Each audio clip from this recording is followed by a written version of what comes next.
Alors je vais commencer directement dans le vif du sujet. Alors peut-être je vais recliquer sur la diapo pour activer. Ok, ça marche. Alors, donc Blaise Ndala est un auteur qui est né en 1972 en République démocratique du Congo. Et il a pour particularité ensuite de s'être installé au Canada en 2017. Alors en fait, il faut que je clique à chaque fois. Alors il fait une entrée fulgurante sur la scène littéraire. Il a seulement publié 3 romans, on pourrait dire, à l'heure actuelle. Donc le premier, J'irai danser sur la tombe de Sangor, en 2014 aux éditions L'Interligne.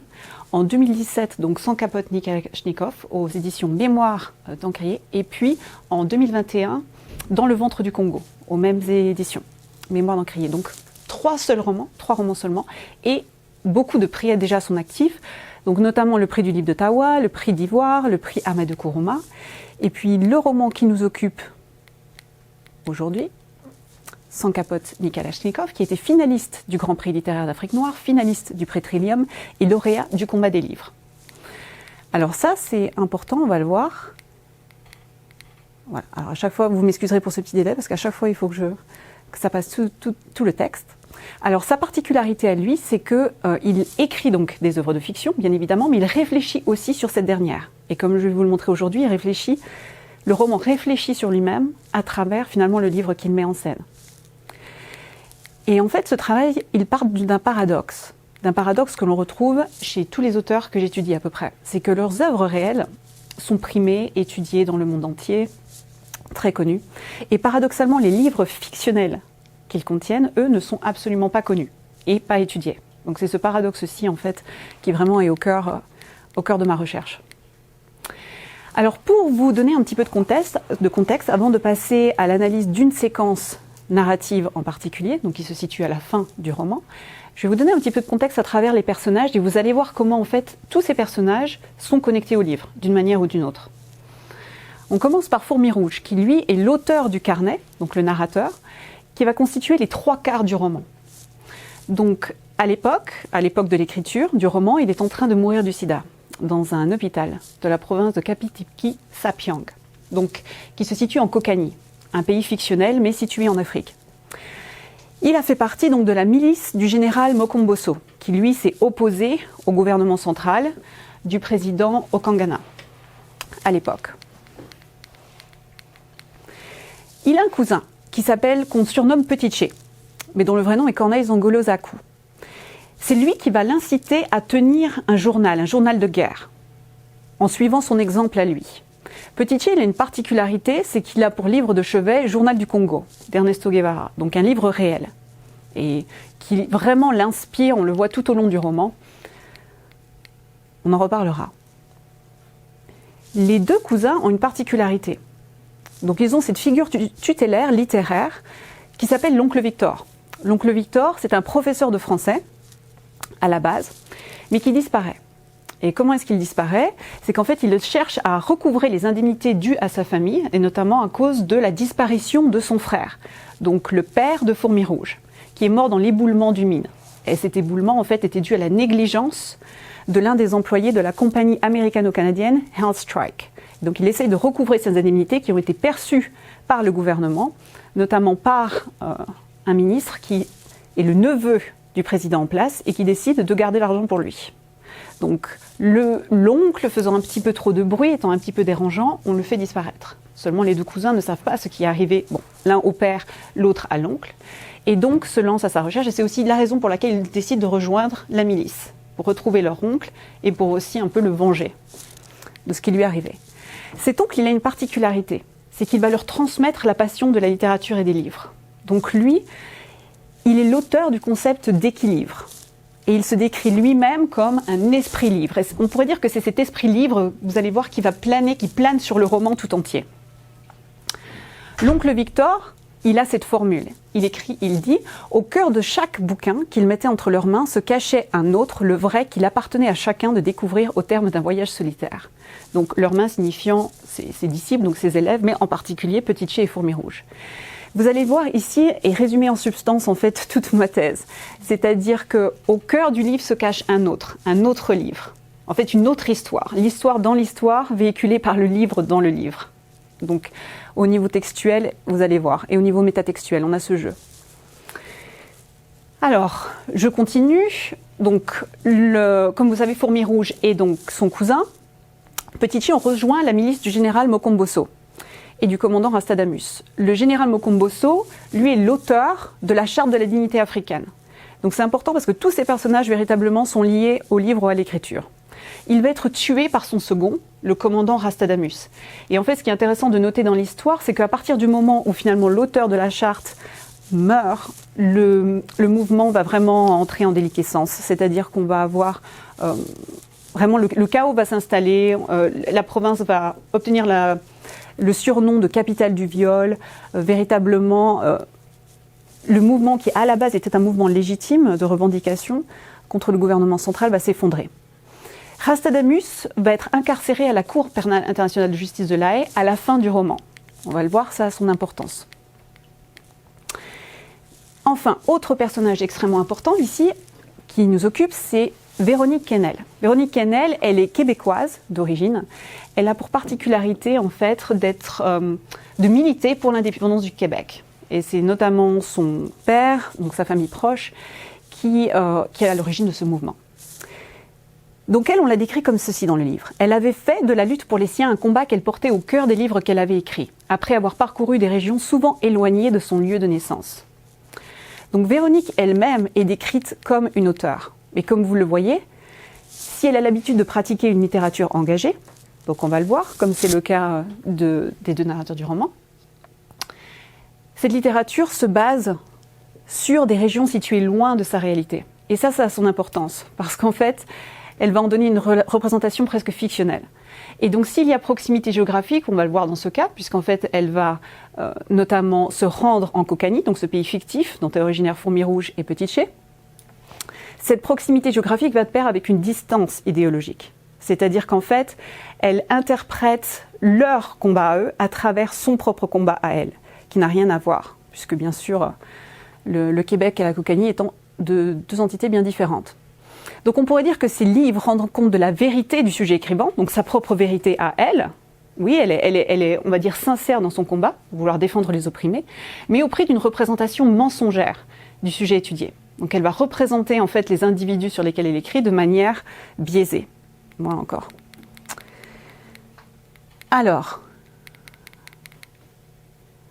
donc, Véronique Quesnel, elle va faire quelque chose de très très important, c'est qu'elle réalise un documentaire intitulé Sona, viol et terreur au cœur des ténèbres. Ce documentaire, dans le livre, va avoir une importance extrêmement importante parce qu'il va remporter un Oscar. Il porte sur la milice, donc du général Mokomboso, vous vous souvenez, à laquelle dont faisaient partie Fourmi Rouge et Petit-Ché. Ce documentaire, vous le voyez d'après le titre peut-être, il a la particularité de résonner, donc c'est vraiment une relation intertextuelle ici, avec le roman de Joseph Conrad, Heart of Darkness. Est-ce que vous avez déjà lu ce roman? Est-ce que vous êtes familier avec ce roman? Okay. Donc, ce roman, il est très décrié parmi les auteurs africains pour la manière dont les Africains étaient représentés dans le roman de Conrad. Ils ont pour particularité de ne jamais parler, on ne sait pas qui ils sont. Et vous allez voir ce qu'en dit Blaise Ndala, qui a découvert ce roman à la fin de ses études de juriste, donc à Kinshasa à l'époque. Alors qu'est-ce qu'il nous dit Blaise Ndala sur ce roman? Je suis sidéré à ce moment-là par la présence dans ce texte du nègre des corps. Je veux parler ici de l'homme noir, matériau de narration dont s'empare l'auteur. Je veux parler du caractère transparent de cet être sur qui glisse le récit conradien. Ce noir qui n'a aucun rôle participatif dans l'intelligence du récit. C'est même le contraire, puisqu'il est ravalé au rang de matériau. Il sert de chair à conte. Lui qui ne parle pas, lui qui porte le fardeau d'une trame narrative complètement à charge. Pourquoi ça a son importance? Parce qu'en fait, Véronique Quesnel, elle reproduit un petit peu cette démarche de Conrad. Elle va contribuer à véhiculer une vision misérabiliste de la Cocanie, donc où le meurtre, les viols, la misère, c'est-à-dire c'est la seule chose qu'on a à dire sur cette région en particulier. Et donc, cette chair à conte, vous allez voir, c'est un petit peu tout le propos du livre, c'est-à-dire qu'au lieu de la chair à canon, finalement, donc l'expression traditionnelle, qui pourrait être donc Fourmi Rouge et Petit-Ché qui font partie de cette milice, l'objectif c'est justement de renverser la chose et de se concentrer sur cette chair à conte que sont devenus les personnages, en l'occurrence ici originaires de Cocanie.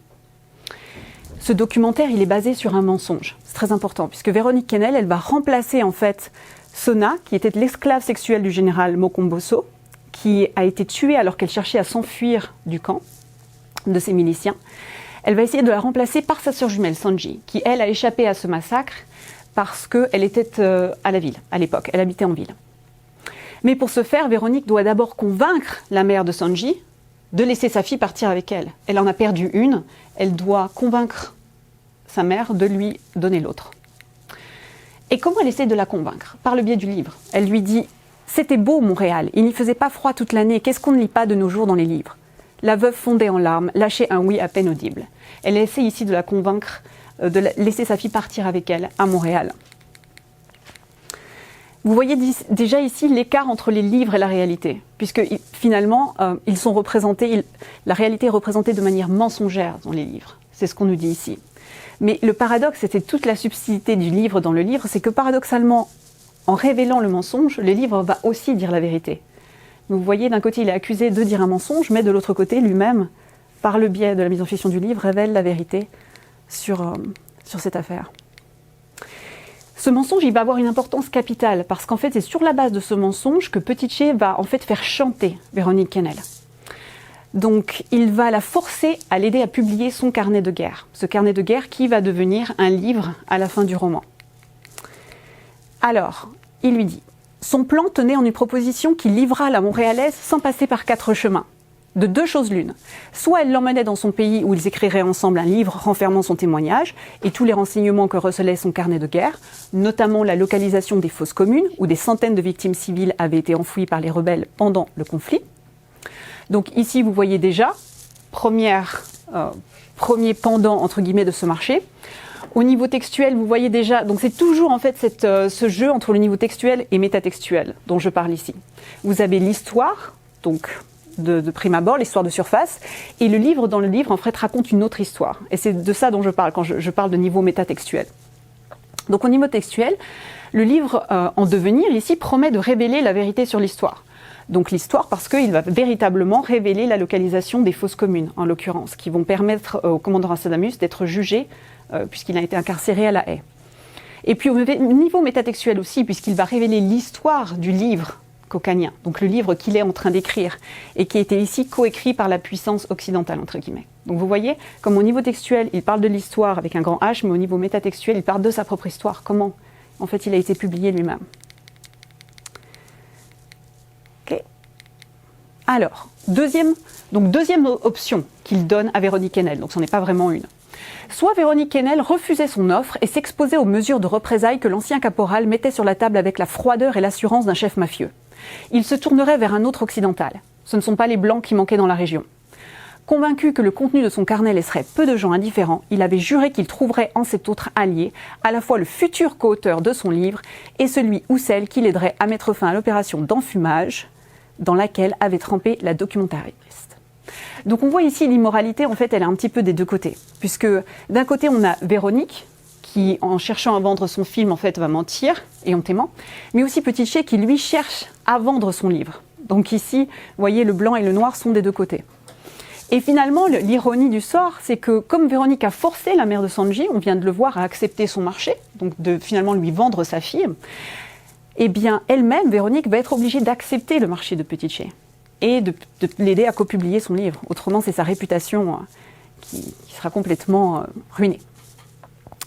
Et donc finalement, le livre ici va devenir un substitut de tribunal, on pourrait dire, en l'absence de jugement au niveau local. Ça devient un outil chargé de rendre la justice à 2 niveaux différents. Déjà la justice historique, puisque Rastadamus finira emprisonné à La Haye, comme on vient de le voir, donc le commandant qui a commis toutes ces exactions, tous ces meurtres de masse.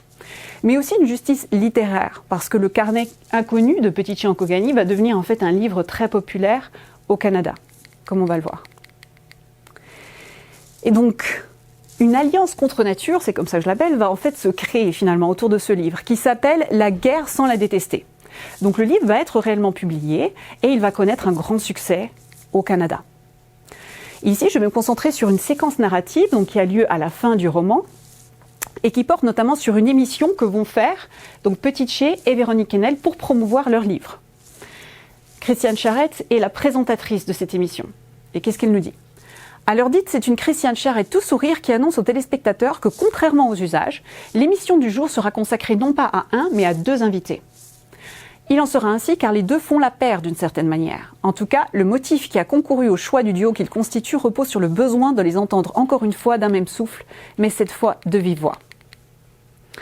Donc ici, cette paire, c'est une paire littéraire qui est construite médiatiquement. Et c'est tout ce qu'on va voir ici, en fait, dans cette analyse, c'est le rapport à l'image. Donc Véronique a besoin du livre pour entretenir son image. Donc l'image maintenant de quelqu'un qui met en avant des pays africains déchirés par des conflits. Voilà, comme je l'ai dit, une vision plutôt misérabiliste de la chose. Et Petit chez lui a besoin d'elle pour se créer une image. Donc les deux ont besoin l'un de l'autre. Et les deux vont, on va dire, officiellement chercher à défendre les opprimés, mais ce faisant aussi, ils vont en tirer profit. Alors c'est un peu tout le paradoxe, bien sûr, de la chose. Alors, elle continue, Christiane Charette. Je parle du souffle qui traverse un livre dont chaque Canadienne et chaque Canadien a entendu parler au moins une fois au cours des 30 derniers jours. Que l'on ait regardé les films de notre invité ou pas, que l'on sache situer ou non sur une carte d'Afrique le pays d'où nous vient le jeune homme qui l'accompagne ce soir sur le plateau.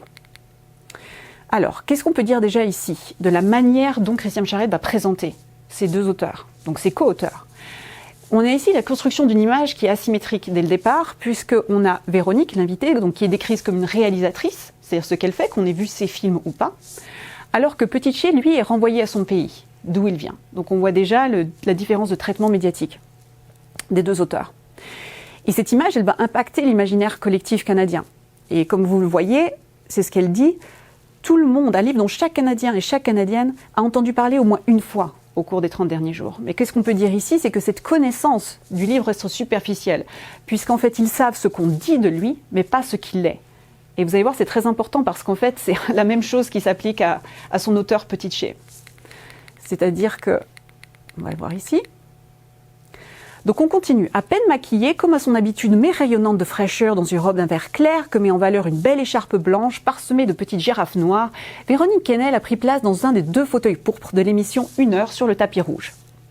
À gauche de la Québécoise, un jeune Africain dans la mi-vingtaine. Donc là encore, traitement médiatique. Véronique va incarner, on va dire, cet Occident blanc et vert, donc symbole de fraîcheur, de pureté, d'authenticité, donc construction de l'image, qui se part des symboles africains, puisqu'elle a une écharpe parsemée de petites girafes noires. Et donc, elle-même est décrite, elle est nommée, décrite et installée véritablement dans un fauteuil, donc au sens d'instituée, par l'institution. Alors que Petit Chez, à l'inverse, lui, il est simplement désigné, vous voyez, par son âge et son origine. Un jeune Africain dans la mi-vingtaine. Et il l'accompagne, il est à sa gauche. Donc ce n'est pas un personnage principal. Alors que pourtant, c'est lui qui est à l'origine du livre. Petit Chez, il a une particularité à ce moment-là. C'est qu'il porte un t-shirt noir où l'on aperçoit un oiseau au long cou, une patte suspendue dans le vide, l'autre posée sur un livre grand ouvert. La journaliste qui venait de se pencher sur ce qui est écrit en bas de l'image, donc vivre en équilibre, ne rate pas ce clin d'œil pour annoncer le sujet principal qui les réunit tous les 3. Il sera question de l'ouvrage dont tout le monde parle, co-signé par Véronique Quesnel et Corneille Sangolo-Zakou, connu dans une autre vie comme le caporal Petit Chez. Alors ici, c'est particulièrement intéressant parce qu'à un premier niveau, vous avez déjà la mise en abîme de l'image dans l'image, puisqu'on a l'image de l'oiseau qui pose sa patte sur le livre, donc projetée dans l'écran de télévision. Mais on a aussi la mise en abîme du livre à l'intérieur du livre, puisque ici, on a ce livre qui est représenté. Ce qui est intéressant de noter, c'est que Petit Chez, ici, à première vue, il va s'inscrire dans la tradition littéraire de son père, l'oncle Victor. Parce que je vous l'ai dit, il était passionné de livres. Mais l'oncle Victor, il a aussi une particularité, c'est que c'était l'auteur d'un conte sur un grand oiseau mangeur de chair humaine. Donc c'était le général Okangana à l'époque. Et autres politiciens. Donc il a la particularité lui-même, il l'avait, puisqu'il a disparu, il avait la particularité de s'inscrire dans le genre du bestiaire. Donc on pourrait dire qu'ici, en portant ce t-shirt, Petit Chez va faire un peu honneur à son père, qui a disparu, finalement. Lui aussi essayant de dénoncer, on va dire, de dénoncer cette situation. Mais l'oiseau devient aussi l'opposant politique au régime, qui va être traité comme un animal. Donc vous voyez, on a les deux. On dénonce finalement les politiciens, donc ces politiciens qui se comportent véritablement comme des animaux, mais aussi la manière dont la personne du commun va être traitée, donc c'est-à-dire véritablement comme un animal également. Donc vous avez cette ambiguïté. Alors Corneille, on peut dire qu'il est en équilibre instable sur le plan physique. En tout cas, vous voyez, le livre, l'oiseau a une patte dans le vide et l'autre sur le livre.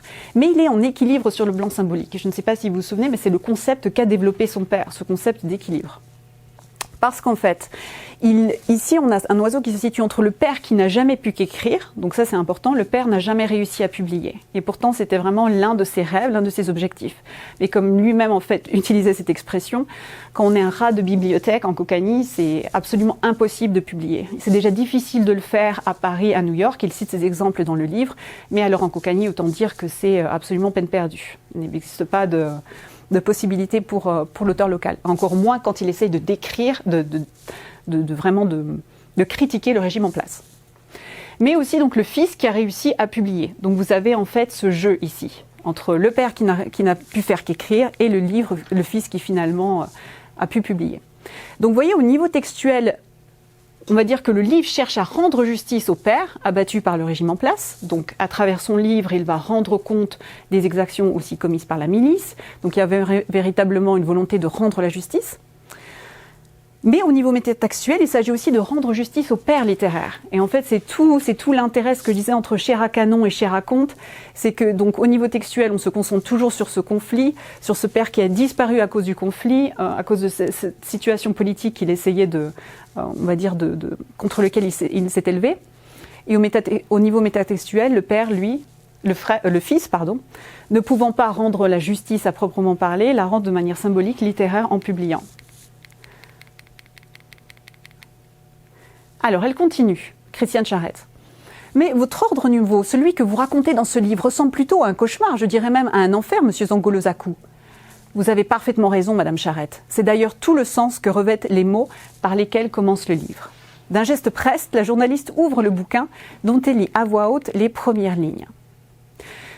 Ceci est l'histoire de deux échecs, celui d'un patriotisme qui s'est sabordé et celui d'une jeunesse qui a cru au mirage de la justice. Ceci est la vérité dans sa laideur. L'enfer, pour reprendre votre mot, c'est ce que nous avons connu après que les mirages nous ont rendu la vue, enchaîne l'Africain. En fait, je devrais plutôt dire que c'est ce que nous avons, hélas, créé nous-mêmes sous le commandement de l'ancien général Narcisse Kataviranga, qui est aujourd'hui en attente de procès à La Haye, donc autrement appelé Rastadamus. Alors, qu'est-ce qu'on peut dire ici ? Corneille, lui, va incarner cette jeunesse, donc cette jeunesse qui a cru au mirage de la justice. Puisqu'il a cru que finalement, il allait pouvoir retrouver son père, que les exactions commises allaient pouvoir être jugées, mais comme on verra, c'est plus nuancé. Rastadamus, lui, il va incarner ce patriotisme qui s'est sabordé, puisqu'il faisait partie de cette milice, il était le second en chef, et ce mouvement avait vraiment une possibilité de s'en sortir, puisqu'en fait, il a tué le général Mokomboso au moment même où il s'apprêtait à mettre en place un gouvernement d'union nationale sous l'égide de l'ONU. Donc il y avait vraiment une possibilité de sortir du conflit. Donc ce qu'on peut dire ici, c'est que la justice releverait de la fiction, de l'utopie, d'accord, et pas de la réalité. Tout comme l'idée finalement que le livre peut rendre la justice dans la réalité. Donc vous avez toujours ce jeu de double.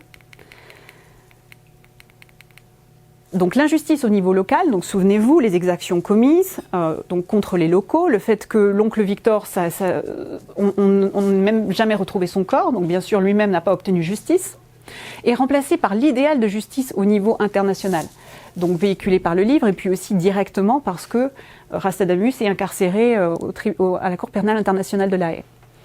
Donc au sens propre, les criminels ne sont pas punis pour leurs crimes dans l'histoire, comme je viens de le dire, mais aussi au sens figuré, puisque la fiction est la seule à même de rendre compte de ces réalités. Et donc c'est là en fait toute la subtilité, puisqu'on pourrait dire que paradoxalement, c'est comme ça qu'elle rend justice. C'est en rendant compte du fait que la justice ne puisse pas être rendue dans la réalité.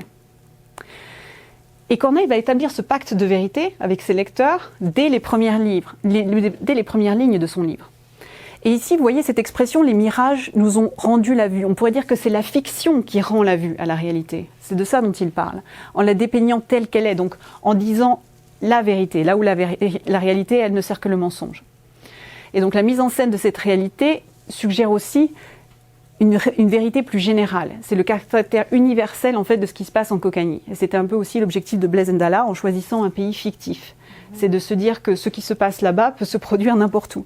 Et en fait, le général Narcisse Kativiranga, en Kikongo, Kativiranga veut dire qui balkanise le Viranga. Et donc vous voyez cette analogie entre ce qui se passe en Cocagne, s'est passé dans les Balkans et aurait pu se passer n'importe où. Donc il y a cette volonté en fait d'universalisation, on va dire, par le biais du livre, qui est, on pourrait dire, le propre de la littérature. Donc, on pourrait dire qu'il y a un échec moral ici. Donc, et en plus, je ne sais pas si vous avez vu, mais on l'appelle l'Africain, hein, donc il n'a même pas de nom. Donc il continue, moi-même je n'ai réussi à venir au Canada, certes avec l'aide de Madame Quesnel, que grâce à 2 facteurs que vous me permettez de mentionner ici, puisque la question à ce sujet est revenue souvent depuis la sortie du livre. Et donc il nous explique, le premier c'est que la justice de mon pays m'a amnistié pour les actes commis dans le maquis pendant ma majorité, étant donné que ceux de mon enfance ne tombaient pas sous le coup de la loi. Le deuxième facteur c'est que ma vie était en danger là-bas, après que certains de mes anciens compagnons m'ont soupçonné de vouloir collaborer avec Madame Quesnel pour écrire ce livre. Donc, l'histoire de ces 2 échecs, c'est aussi, vous vous souvenez, donc qu'on vient de mentionner, c'est aussi l'histoire des échecs de Véronique Quesnel, on pourrait dire de Petit Ché, à première vue, puisqu'ils vont avoir recours au mensonge, à la manipulation, au chantage pour arriver à leur fin. Donc, on pourrait dire aussi que le patriotisme de Véronique Quesnel s'est sabordé. Pourquoi ? Parce qu'elle trahit ses convictions, donc à la base défendre les opprimés, et à la base c'était vraiment défendre les Québécois contre l'oppression anglophone, en manipulant la réalité. Mais Petit Ché, lui aussi, a renoncé à croire au mirage de la justice éditoriale, en faisant chanter la réalisatrice québécoise pour se faire publier. Donc vous voyez, c'est ce que l'on pourrait voir de prime abord comme un rapport au conflit en lui-même, un rapport aussi au conflit littéraire. Donc il y a une guerre littéraire, entre guillemets, qui se joue entre les lignes, derrière la guerre à proprement parler. Donc paradoxalement, ces échecs moraux vont se transformer aussi en succès. On n'arrête jamais finalement le cycle. Sur le plan médiatique, puisque les 2 vont devenir des personnalités qui seront connues dans le Canada tout entier, et aussi sur le plan juridique, puisque Rastadamus en fait va regarder l'émission depuis sa cellule à La Haye. D'ailleurs, son avocat lui recommande de le faire parce qu'il pourra apprendre des choses intéressantes pour son procès. Donc il semble au final que la justice puisse être rendue, mais on ne sait pas si elle est due finalement au livre ou au spectacle médiatique qui me contribue à son succès. À Christiane Charette et aux téléspectateurs de l'émission 1 heure sur le tapis rouge, l'ancien caporal Corneille Zangolo-Zakou parla donc du carnet et s'en tint au schéma qu'il avait conçu à son arrivée au Canada. La proposition faite à Véronique d'écrire le livre n'avait qu'un but, celui de joindre sa voix au témoignage qui allait un jour permettre de connaître toute la vérité sur la Guyane de Kapitikisapiang. Donc Corneille, ici, il va reprendre le contrôle de la narration. Donc encore une fois, si on utilise cette parallèle de la guerre littéraire, en adaptant l'histoire du livre au format médiatique.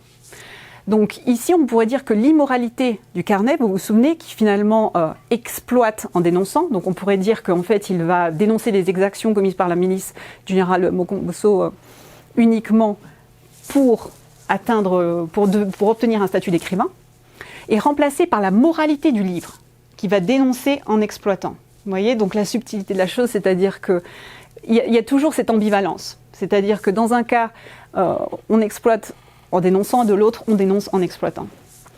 Corneille va élever la souffrance collective finalement au statut de drame presque mythique, puisque la Guyane, c'est finalement cette idée d'enfer biblique, car il souhaite devenir un géant littéraire. Et c'est quelque chose qu'il mentionne notamment en relation avec son livre de chevet Ernesto Guevara.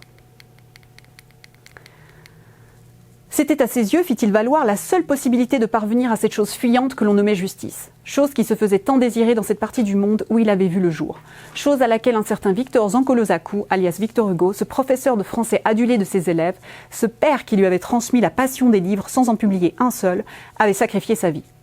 Là-haut, s'il est témoin de tout ceci, je pense que le paternel... Et il ne finit pas sa phrase.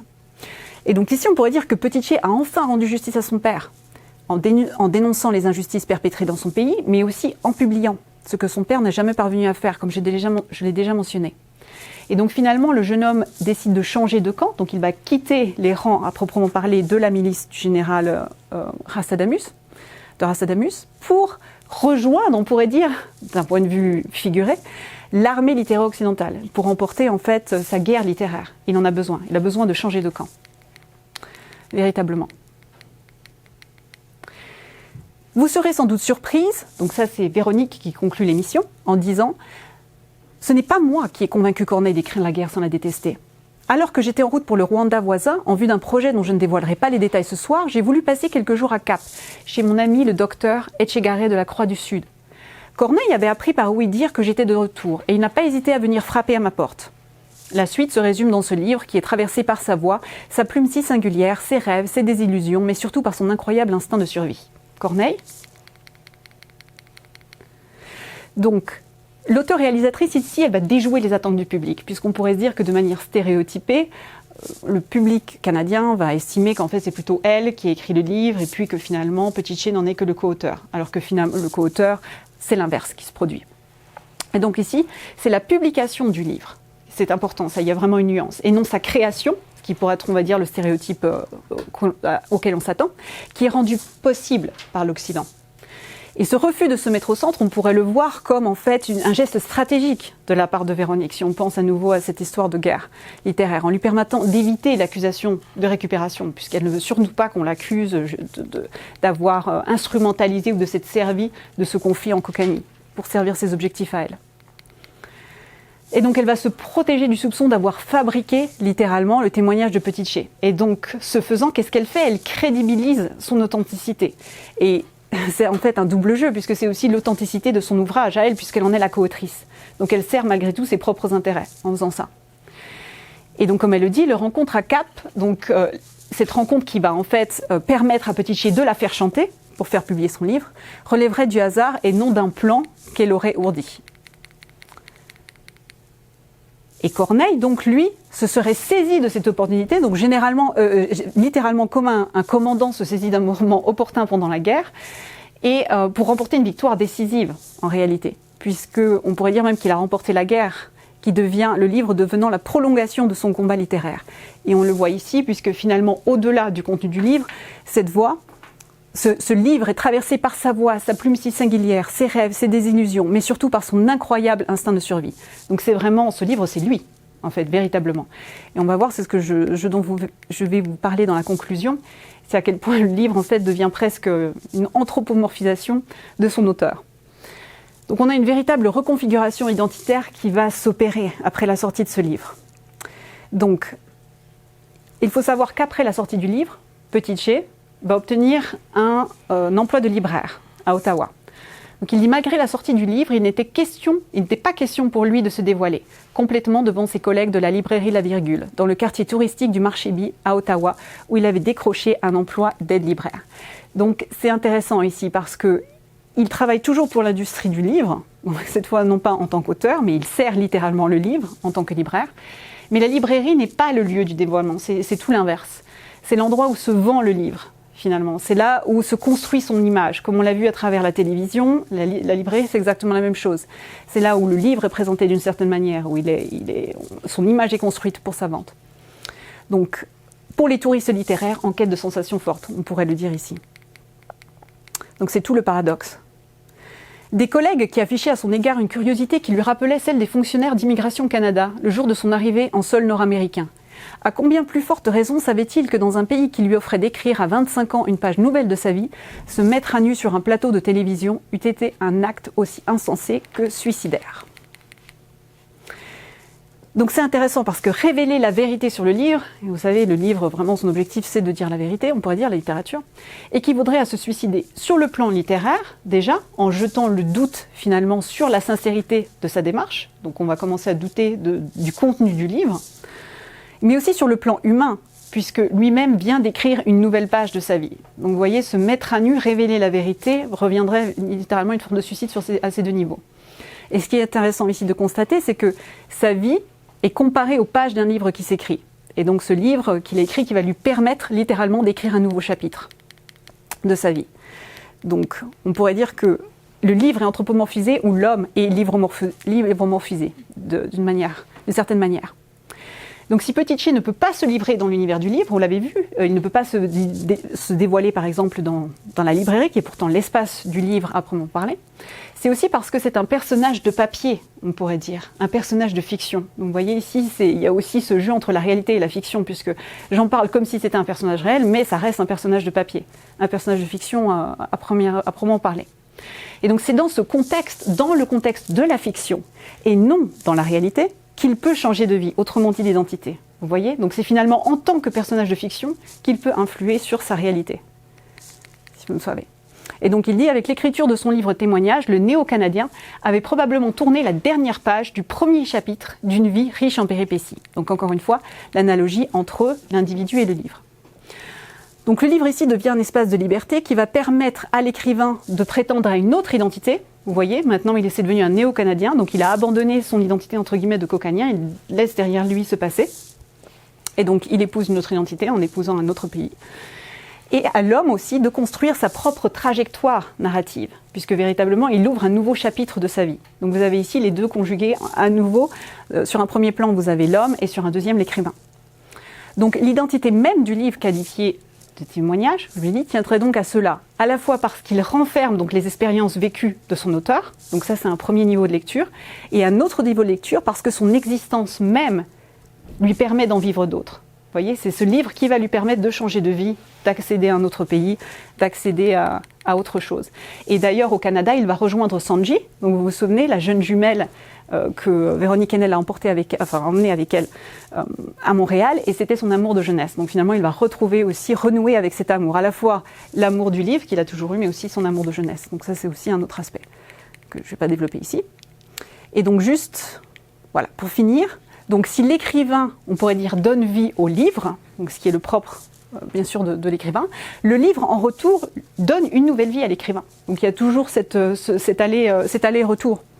En l'occurrence, un autre pays, un autre statut, puisque maintenant c'est un écrivain, ce n'est plus seulement un ancien enfant soldat, et un autre destin, donc en tant que néo-canadien, puisqu'il va écrire une nouvelle page avec Sanji, notamment.